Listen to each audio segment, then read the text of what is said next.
Meu nome é Ana Paula Braga, eu faço parte da equipe de consultores da empresa Fisconet. Nós temos cursos e consultoria na nossa empresa.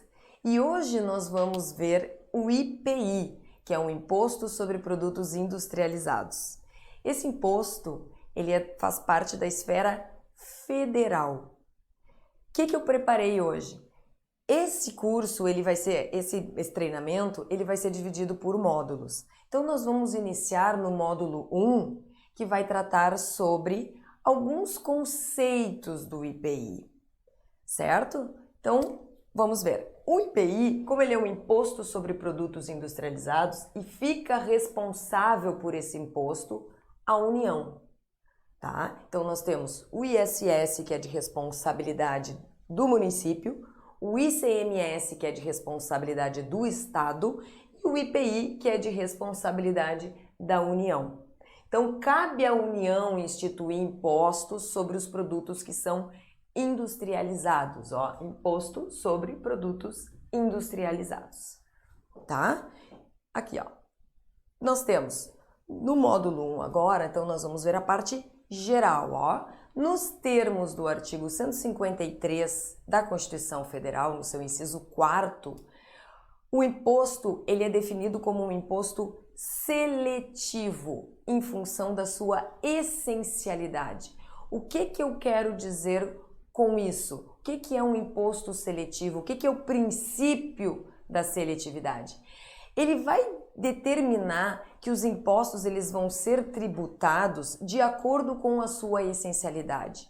Ou seja, a União ela vai criar que os impostos eles vão ser definidos quanto mais essencial for o produto, menor a sua alíquota. Quanto menos essencial for o produto, maior a sua alíquota. Isso nos critérios da União, né? Nos critérios do governo. O que é mais essencial? O alimento do trabalhador, o arroz, o feijão, a carne, isso é muito essencial. Então a gente vai verificar que existe uma alíquota menor para esse tipo de produto. O que é menos essencial? Menos essencial? Cosméticos, isso na visão do governo. Os cosméticos são menos essenciais, né? A gente consegue viver sem isso. Já diria eu, né? Fala por ti. Mas tem pessoas que conseguem, não é tão, né? Não é vital para a saúde, cosméticos. Então, são mais elevados. E a gente vai ver também que aqueles produtos que também são prejudiciais à saúde, eles têm uma alíquota mais elevada ainda. E o outro princípio que norteia o IPI é o princípio da não cumulatividade. O que é o princípio da não cumulatividade? Tal qual o ICMS, o imposto não cumulativo é o direito ao crédito na proporção do débito. Então, se eu adquiro mercadorias para industrializar, né, numa regra geral, eu adquiro mercadorias para industrializar, essas mercadorias eu posso tomar o crédito do imposto destacado desses produtos na proporção do meu débito. Então, rapidinho, princípio da não cumulatividade. Eu sou uma indústria de calçados, que é um exemplo que eu gosto de dar, porque é mais simples da gente visualizar. Eu compro couro, eu compro cola, eu compro sola, eu compro ferragens e todas elas eu compro da indústria. Perfeito? Eu comprando da indústria, a indústria vai destacar o IPI nessas vendas desses produtos. Então, como eu sou um estabelecimento industrial, eu vou ter direito a me creditar do IPI, pois a minha saída será igualmente tributada com o IPI. Então, desta forma, eu consigo compensar os meus débitos com os meus créditos efetuados por ocasião da minha entrada. E este é o princípio da não cumulatividade. O imposto ele não vai se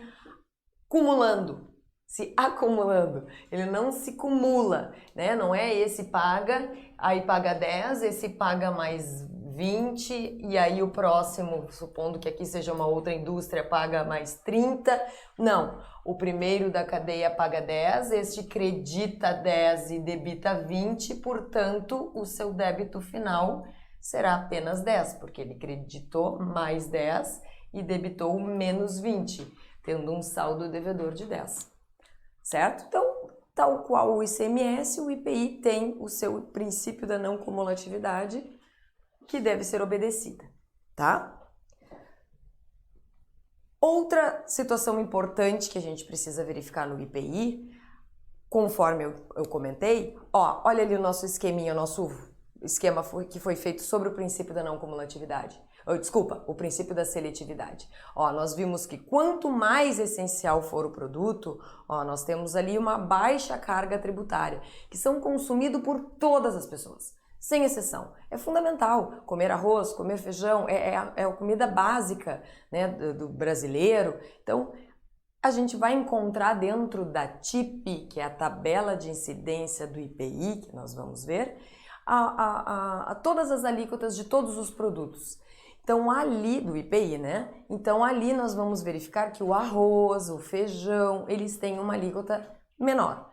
Por outro lado, os supérfluos, que não são essenciais, que são adquiridos por quem tem mais poder econômico, né? Uma alta carga tributária, são carros de luxo, por exemplo. E também os produtos que são prejudiciais à saúde, que fazem mal à saúde, eles têm uma carga tributária mais elevada ainda, que são cigarros, bebidas alcoólicas, estes têm a alíquota do IPI maior, perfeito? E por que isso, né? Que mais? Por que desta seletividade, né? Só para dar um exemplo ali, a gente trouxe um pedaço da TIP, eu montei de algumas maneiras, peguei alguns capítulos e montei ali para ficar mais fácil. O arroz, por exemplo, nós temos parabolizado, vários tipos de arroz ali, todos têm NT. Ana, o que é NT?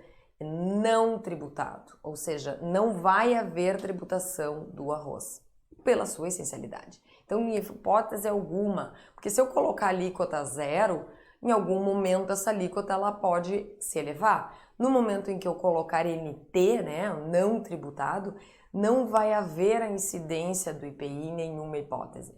Então, ele não será tributado pelo IPI, tá?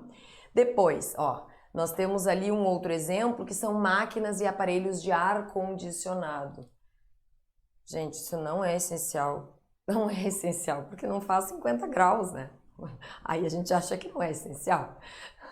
Mas, não, tô brincando. Realmente não precisa, eu não consigo viver sem um ar-condicionado. Não é considerado essencial. Então, a gente tem alíquotas de 20% ali, tipo splits, na classificação fiscal 8415, 10, 11 ali, só para a título de exemplo. E depois a gente pode ver ali, que capacidade superior a 7.500, né, BTUs, 35%. Então, quanto mais potente ele, mais caro, né, enfim. Depois, charutos, cigarrilhas, cigarros, olha lá, ele pode chegar a 300%.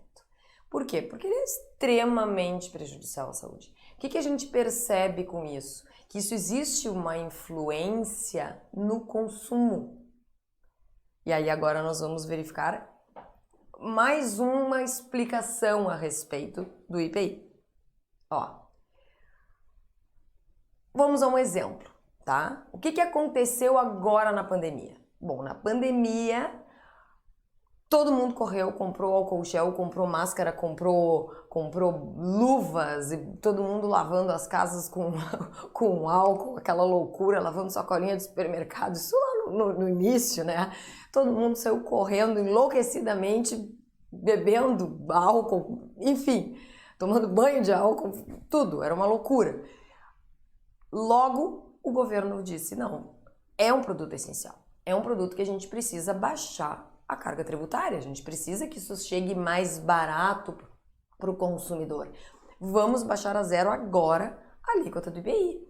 Então foi publicado um decreto, que foi o 10.285 de 2020, tá? Que determinava que até outubro de 2020, todos esses produtos, álcool etílico, desinfetantes, gel, vestuários e acessórios de proteção de plástico, tá? Então as máscaras, né? Enfim, aparelhos para respiratórios, enfim, todos esses seria alíquota zero, tá? Aí depois foi prorrogada esse prazo, né? Porque era até outubro, né? Se esperando que a partir de outubro as coisas voltassem ao normal. Então, o decreto 10.503 prorrogou a vigência desta alíquota zero para esses produtos que hoje eles são essenciais, adquiridos por todos. Então, né, é isso que pode acontecer e pode mudar a alíquota de uma hora para outra, entre aspas, né? Então, o governo ele pode publicar decretos aonde muda a alíquota dos produtos de acordo com a essencialidade, de acordo com a necessidade, né? Em casos de calamidade, enfim. Fora isso, a gente vê assim que a gente precisa obedecer ao prazo nonagesimal, que são 90 dias para entrar em vigor as alterações do IPI. Mas em casos de calamidade, a gente pode, a partir de amanhã, né? Isso vai, a alíquota zero é um caso de urgência, tá? Aqui que eu queria chegar. O imposto, o IPI, ele tem, existem duas finalidades dos impostos. Existe a finalidade fiscal. O que é a finalidade fiscal dos impostos? A finalidade fiscal é quando eu arrecado o imposto e para utilizar na atividade do Estado, que a atividade do Estado seria educação, segurança, saúde, né? Então, esse é o imposto fiscal.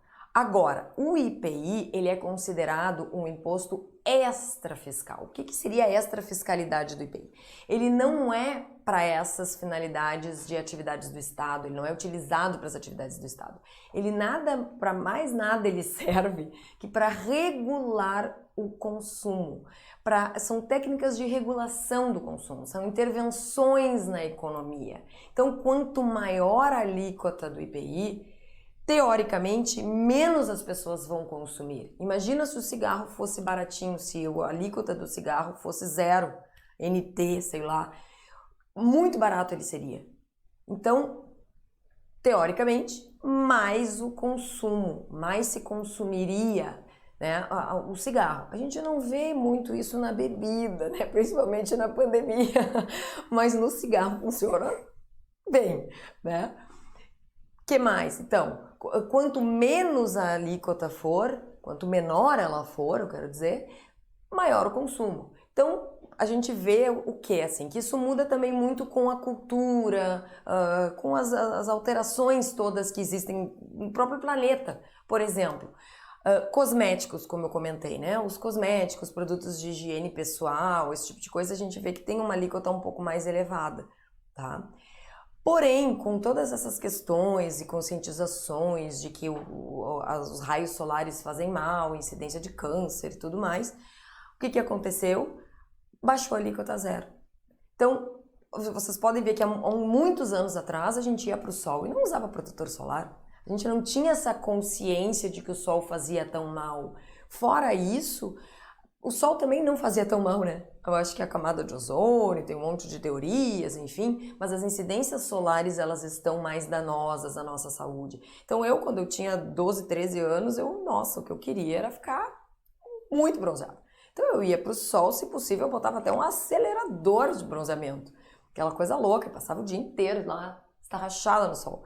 Só que hoje a gente vê que não é assim. Hoje eu não saio sem protetor solar diariamente.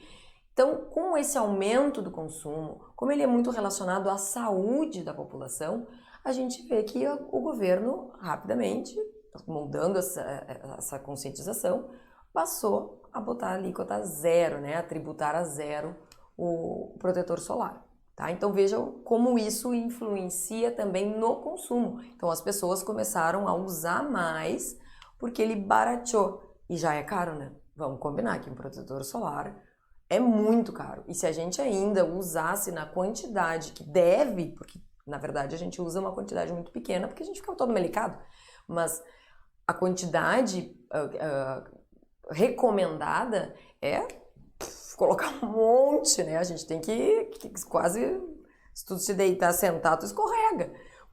Tem que botar bastante, né? Então, imagina, é caro. A gente que usa, principalmente no verão, é super caro. Imagina se tivesse uma alíquota mais elevada.